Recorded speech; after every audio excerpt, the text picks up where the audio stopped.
প্রিয় শিক্ষার্থীরা, কেমন আছো তোমরা? আশা করি তোমরা সবাই ভালো আছো। তো আজকে তোমাদের সাথে অনার্স দ্বিতীয় বর্ষের আমি অনলাইন ক্লাস নিব।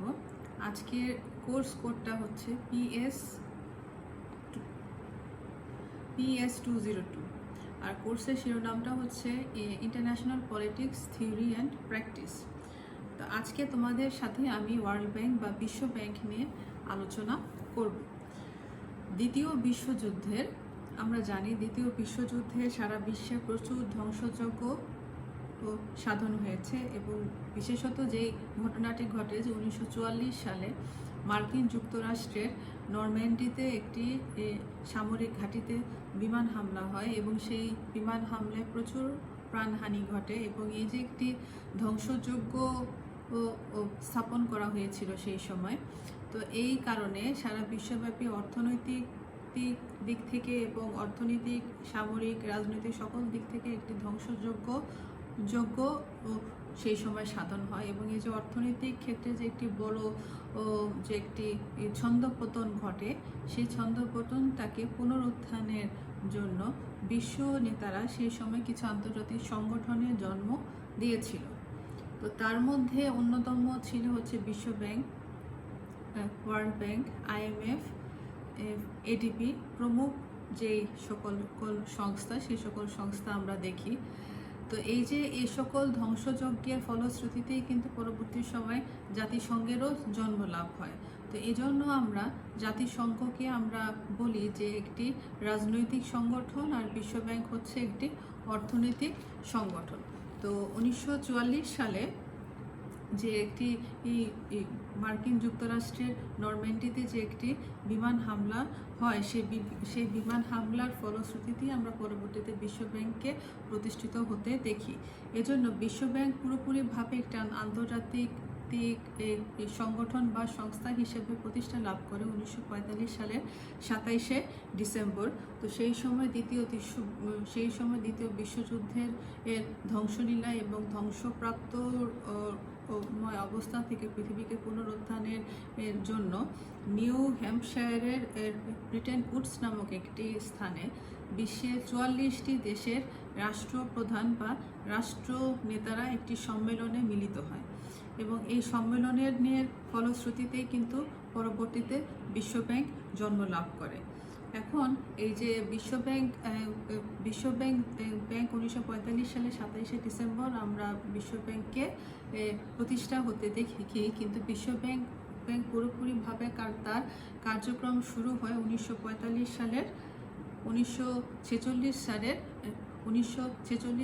25শে জুন এবং বিশ্ব ব্যাংক যখন প্রতিষ্ঠা তার আনুষ্ঠানিকভাবে তার যখন কার্যক্রম শুরু করে, তো সেই সময় বিশ্ব ব্যাংকের যে মূলধন ছিল প্রায় 10 বিলিয়ন মার্কিন ডলার, কিন্তু পরবর্তী সময় বিশ্ব ব্যাংকের মূলধন আস্তে আস্তে বৃদ্ধিপ্রাপ্ত হয় বা আমরা অনেক সময় তাকে বাড়তেও দেখি।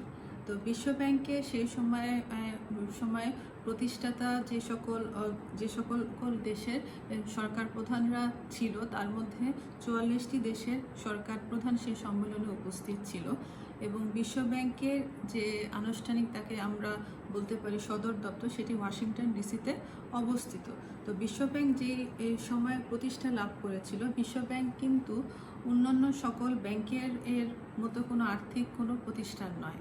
আবার ঠিক একই সাথে বিশ্ব ব্যাংককে আমরা জাতিসংঘের একটি অঙ্গ সংগঠন হিসেবেও কিন্তু বলতে পারি না। বিশ্ব ব্যাংক সাধারণভাবে চারটি সংস্থার সমন্বয়ে গঠিত। তার মধ্যে দেখি আমরা IBRD, IFC, IDA, MIGA। তো এই চারটি সংগঠনের সমন্বয়ে কিন্তু বিশ্ব ব্যাংক অনুন্নত এবং উন্নয়নশীল দেশে আর্থিক খাতে সাহায্য দানের মাধ্যমে এই সকল রাষ্ট্রকে বিশ্ব ব্যাংক সাহায্য সহযোগিতা করে আসছে। এই যে বিশ্ব ব্যাংক যে আনুষ্ঠানিকভাবে যখন বিশ্ব ব্যাংক প্রতিষ্ঠা লাভ করেছিল, তখন আমরা তার মূলধন জানি 10 বিলিয়ন মার্কিন ডলার, কিন্তু পরবর্তী সময় বিশ্ব ব্যাংক তার তার মূলধন দিন দিন আস্তে আস্তে আরও বৃদ্ধি প্রাপ্ত হচ্ছে। এই যে মূলধনটা যে বেড়ে যাচ্ছে বা বৃদ্ধিপ্রাপ্ত হচ্ছে, এই জন্য বিশ্বব্যাংক তার প্রতিটি সদস্য রাষ্ট্র থেকে সে চাঁদা নিয়ে থাকে। এখন কোন সকল রাষ্ট্র থেকে কি পরিমাণ চাঁদা বিশ্বব্যাংক গ্রহণ করবে বা নিয়ে থাকে তার জন্য আমরা বিশ্বব্যাংকের এই চাঁদা নেওয়ার যে ক্যাটাগরি তাকে আমরা 3 ভাগে ভাগ করে থাকি। তার প্রথম ভাগটা হচ্ছে এটাই যে সাধারণভাবে 2% হারে স্বর্ণ বা ইউএস ডলারের মাধ্যমে বিশ্বব্যাংক তার সদস্য রাষ্ট্রগুলোর মধ্যে থেকে চাঁদা নিয়ে থাকে। এছাড়া 18% হারে বিশ্বব্যাংক সাধারণভাবে তার নিজস্ব মুদ্রার মাধ্যমেও সে চাঁদা নিয়ে থাকে। এছাড়া যে বাদবাকি যে 80% অর্থ থাকে সেটি সাধারণত গ্যারান্টি তহবিল হিসেবে প্রতিটি সদস্য রাষ্ট্রের কাছেই মজুদ থাকে। বিশ্বব্যাংক তার প্রয়োজন মতো যদি কখনো চেয়ে থাকে তাহলে সেই সদস্য রাষ্ট্রগুলো সেই গ্যারান্টি তহবিল থেকে সে চাঁদাটা সে প্রদান করে থাকে। তো এইটা ছিল হচ্ছে বিশ্বব্যাংকের চাঁদা বৃদ্ধি করার যে কৌশল। তো এখন আমরা জানবো যে বিশ্বব্যাংকের লক্ষ্য আর উদ্দেশ্য কি, বিশ্বব্যাংকটা আসলে কেন প্রতিষ্ঠা হয়েছিল, কোন সকল লক্ষ্যকে এবং কি উদ্দেশ্যটাকে নিয়ে, লক্ষ্য এবং উদ্দেশ্য আসলে বিশ্বব্যাংকের কি। সাধারণভাবে বিশ্বব্যাংকটা যখন প্রতিষ্ঠা লাভ করেছিল, আমি তোমাদের সাথে শুরুতেই বলেছি যে দ্বিতীয় বিশ্বযুদ্ধের পরবর্তী অবস্থা অর্থনৈতিক ব্যবস্থায় যে একটি মন্দা বা একটি অর্থনৈতিক ক্ষেত্রে যে একটি ধস নেমেছিল, সেই ধসটাকে পুনরুত্থানের জন্য সাধারণভাবে দ্বিতীয় বিশ্বযুদ্ধের পরবর্তী সময় উন্নয়নশীল এবং অনুন্নত দেশের আর্থিক ক্ষেত্রে তাদেরকে সাহায্য প্রদানের মাধ্যমে এবং তাদের অর্থনৈতিক অবস্থাকে পুনর্গঠন করার জন্যে এবং অর্থনৈতিক ক্ষেত্রে যেন এই দরিদ্র এবং উন্নয়নশীল দেশগুলো লাভবান হয়, সেই লক্ষ্যকে সামনে রেখে বিশ্বব্যাংক তার অর্থনৈতিকভাবে পুনর্গঠনের জন্য বিশ্বব্যাংক তৈরি হয়েছিল। এছাড়া আমরা জানি যে সাধারণভাবে এই সকল যে রাষ্ট্রগুলো যেগুলো অর্থনৈতিক দিক থেকে স্বনির্ভর নয়, তাদের পক্ষে তার অন্যান্য বা পার্শ্ববর্তী রাষ্ট্রের সাথে বাণিজ্য করা অনেক সময় কঠিন হয়ে পড়ে। তো এই যে অনুন্নত এবং উন্নয়নশীল দেশগুলো তারা যেন তাদের আর্থিক খাতটাকে উন্নতির মাধ্যমে বিভিন্ন রাষ্ট্রের সাথে যেন তারা বাণিজ্য সম্প্রসারণ ঘটাতে পারে, সেটিও আরেকটি লক্ষ্য ছিল বিশ্বব্যাংকের প্রতিষ্ঠা করার। এছাড়া আমরা যে জিনিসটি দেখি যে সাধারণভাবে বিশ্বব্যাংক বিভিন্ন উন্নয়নে সাহায্য করে। সাধারণভাবে যে সকল রাষ্ট্র উন্নয়নশীল, অনুন্নত বা দারিদ্র্য সীমার নিচে অবস্থান করছে, তো তাদের সে সকল রাষ্ট্রে বা রাষ্ট্র পুনর্গঠনের জন্য যে কোনো উন্নয়নমূলক যে সকল কর্মকাণ্ড বা উন্নয়নমূলক যে সকল কর্মসূচি তারা নিয়ে থাকে, সে সকল কর্মসূচিতে অর্থ প্রদানের মাধ্যমে বিশ্বব্যাংক ওই রাষ্ট্রগুলোকে নতুন একটি জাতিতে পুনর্গঠনে তারা সাহায্য করে থাকে।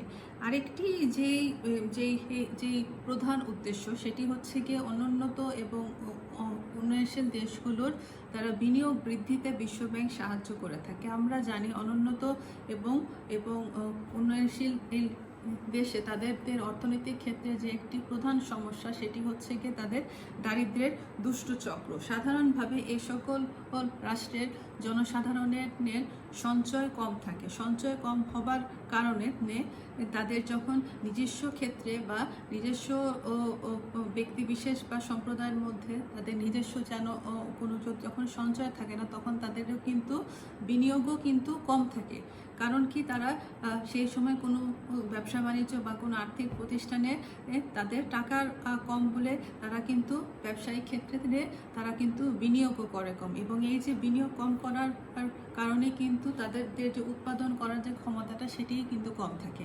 তো এই যে আমাদের সঞ্চয় কমের কারণে বিনিয়োগ কমের কারণে উৎপাদন কম, এই যে একটি চক্র, সেই চক্রটাকে আমরা বলে থাকি দারিদ্র্যের দুষ্ট চক্র। এবং এই দারিদ্র্যের দুষ্ট চক্রটি সাধারণত এই অনুন্নত এবং উন্নয়নশীল দেশের অর্থনৈতিক ব্যবস্থার মধ্যেই আমরা তাকে বিদ্যমান দেখতে আমরা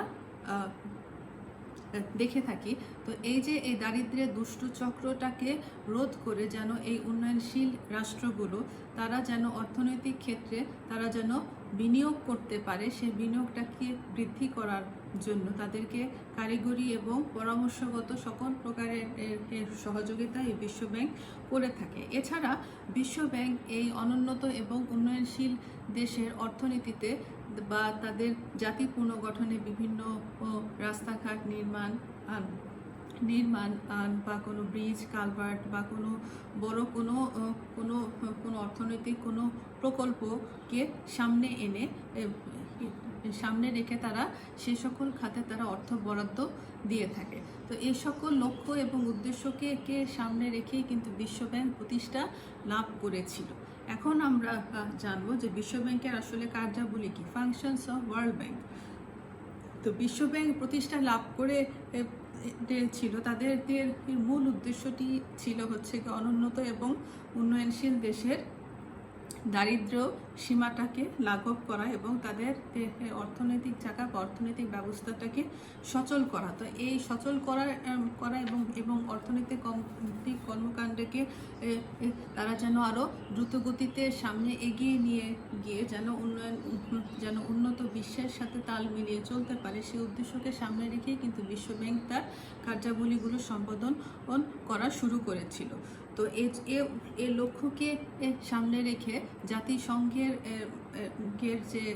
যে আমরা একটি বিশ্বব্যাংকের যে একটি অঙ্গ সংগঠন দেখি আইবিআরডি এর সহযোগিতায় এই বিশ্বব্যাংক ঋণদান প্রকল্প শুরু করে এবং কোনো একটি দরিদ্র এবং উন্নয়নশীল দেশে ঋণ দান করার পূর্বে বিশ্বব্যাংক সেই প্রকল্পটিকে আগে যাচাই বাছাই করে দেখে যে সেই প্রকল্পটির মধ্যে কি আসলেও কি ঋণ প্রদান করার কোনো বাধ্যবাধকতা আছে নাকি। যদি সেই প্রকল্প বা বিশেষ কোনো একটি সেক্টরে ঋণ প্রদান করার কোনো যৌক্তিকতা থেকে থাকে তাহলে বিশ্বব্যাংকের এই অঙ্গ সংগঠনটি আইবিআরডি তারা তাদের নিজস্ব অর্থায়নের মাধ্যমেই এই সকল দরিদ্র এবং দারিদ্র সীমার নিচে বসবাসকারী যে সকল সেগুলোকে কোনো প্রকল্পকে সামনে রেখে তারা ঋণ প্রদান করে থাকে। এছাড়া হচ্ছে গিয়ে এই সকল রাষ্ট্রগুলো যেন আন্তর্জাতিক ক্ষেত্রে বাণিজ্যটাকে সম্প্রসারণ করতে পারে, ঠিক আছে, তারা যেন নিজস্ব অর্থনীতিটাকে উন্নতির সাথে সাথে এবং তারা যেন আন্তর্জাতিক পরিমণ্ডলেও তারা তাদের অর্থনৈতিক কর্মকাণ্ডটাকে যেন সচলভাবে রাখতে পারে। এজন্য বিশ্বব্যাংক তাদের কারিগরি এবং আর্থিক ক্ষেত্রে সাহায্য সহযোগিতা তাদের করে থাকে। তো আমরা এরপরে দেখি যে এই সকল যে রাষ্ট্রগুলো বা যে সকল রাষ্ট্রগুলো তুলনামূলকভাবে দরিদ্র, তো তাদের দেশের দারিদ্রতাকে লাঘব করার জন্য বিশ্বব্যাংক তাদের বিনিয়োগের ক্ষেত্রে সাহায্য সহযোগিতা করে থাকে। অনেক ক্ষেত্রে এই সকল রাষ্ট্রগুলোকে তারা কোনো বড় প্রকল্পে তারা যেন অর্থ বরাদ্দ করতে পারে বা আর্থিক ক্ষেত্রে তারা যেন বিভিন্ন রাষ্ট্রের সাথে যেন বিনিয়োগটা বা কোনো অর্থনৈতিক প্রকল্পে তারা যেন অর্থ বরাদ্দটাকে রাখতে পারে। এজন্য বিশ্বব্যাংক তাদের বিনিয়োগে সাহায্য করে এবং অনেক সময় এই বিনিয়োগে সাহায্য করার জন্য তারা বিভিন্ন সময় তারা অর্থ বরাদ্দ দিয়ে থাকে যেন এই দরিদ্র দেশগুলো তাদের অর্থনৈতিক কর্মকাণ্ডকে সচলভাবে রাখতে পারে। এছাড়া আমরা আরেকটি বড় সমস্যা আমরা এই দরিদ্র পীড়িত দেশগুলোতে দেখতে পারি, সেটা হচ্ছে কি আমাদের বিশাল জনসংখ্যা এবং অনেক সময় দেখা যায় যে এই দরিদ্র বা উন্নয়নশীল রাষ্ট্রগুলো তাদের নিজস্ব ভূমির থেকে লোক সংখ্যা বা জনসংখ্যা আমরা অনেক বেশি থাকি এবং এটি হচ্ছে আরেকটি অর্থনৈতিক ক্ষেত্রে পিছিয়ে পড়ার আরেকটি বড় সমস্যা। এবং এই যে জনসংখ্যাটাকে দক্ষ মানব সম্পদে গড়ে তোলার জন্য আমরা দক্ষ মানব সম্পদ বলতে আমরা বুঝি যে কোনো একটি জনসংখ্যাকে আমরা যদি কোনো উৎপাদনমুখী কাজে তাকে তখন কাজে লাগাতে পারি তখনই কিন্তু সেটি একটি মানব সম্পদ বা তাকে এই জনসংখ্যাটা একটি সম্পদে পরিণত হয়। তো এই বিশ্বব্যাংক এই জনসংখ্যাকে, এই বিপুল পরিমাণ জনসংখ্যাকে মানব সম্পদে পরিণত করার মাধ্যমে তাদেরকে পর্যাপ্ত পরিমাণ প্রশিক্ষণ প্রদানের মাধ্যমে বিশ্বব্যাংক তাদের এই জনসংখ্যাকে তাদের অর্থনৈতিক এই ক্ষেত্রে পুনর্গঠনে তারা কাজে লাগাতে পারছে। এছাড়া আমরা বিশ্বব্যাংক আরও যে তার যে বিভিন্ন ধরনের যে অঙ্গ সংগঠন আছে, যেমন এডিপি, আইডিপি, ঠিক আছে, ইউনিসেফ, ইউনিডো, এই সকল সংস্থার সাথে বিশ্বব্যাংক তাদের কর্মকাণ্ডগুলো, অর্থনৈতিক কর্মকাণ্ডগুলো সমন্বয় সাধনের মাধ্যমে তাদেরকে সকল ক্ষেত্রে কারিগরি সাহায্য সহযোগিতা দিয়ে থাকে। তো বিশ্বব্যাংকের যে সকল কর্মকাণ্ড আমরা এতক্ষণ দেখলাম, তো বিশ্বব্যাংকটা যদিও আসলে গঠিত হয়েছিল যে দরিদ্র এবং দারিদ্র পীড়িত জনসংখ্যাকে বা দারিদ্র সীমার নিচে বসবাসকারী জনসংখ্যাকে ভাগ্য উন্নয়নের জন্য, কিন্তু বিশ্বব্যাংকের এই সকল কর্মকাণ্ডকে অনেক সময় আমরা সমালোচনার দৃষ্টিতেও কিন্তু দেখে থাকি। তার মধ্যে হচ্ছে গিয়ে বিশ্বব্যাংকের সাধারণভাবে গঠিত হয়েছিল এশিয়া এবং আফ্রিকার যে সকল রাষ্ট্রগুলো দরিদ্র সীমা নিচে বসবাস করছে, সে সকল রাষ্ট্রকে সাহায্য এবং অর্থনৈতিক ক্ষেত্রে তাদেরকে বিনিয়োগে সাহায্য করার জন্য। কিন্তু আমরা অনেক সময় দেখে থাকি যে বিশ্বব্যাংক সাধারণভাবে তাদের যে কর্মকাণ্ড এবং বিনিয়োগের যে ক্ষেত্রটি, সেটি সাধারণত মার্কিন যুক্তরাষ্ট্র এবং ইউরোপমুখী। এর অর্থটা হচ্ছে কি সাধারণতভাবে ধনী রাষ্ট্রের পক্ষপাতী তারা অনেক সময় হয়ে থাকে। এছাড়া বিশ্বব্যাংক যে সকল প্রকল্পর ক্ষেত্রে অর্থ বরাদ্দ দিয়ে থাকে, সে সকল প্রকল্পের পিছনে কোনো একটি রাজনৈতিক মোটিভ বা রাজনৈতিক উদ্দেশ্য আমরা দেখি। রাজনৈতিক উদ্দেশ্য বলতে এখানে বোঝানো হচ্ছে এটি যে সকল ক্ষেত্রে বিশ্বব্যাংকের বিনিয়োগ করলে তারা রাজনৈতিকভাবে তারা অনেক বেশি লাভবান হয়, সে সকল প্রকল্পে অনেক সময় দেখা যায় বিশ্বব্যাংক কিন্তু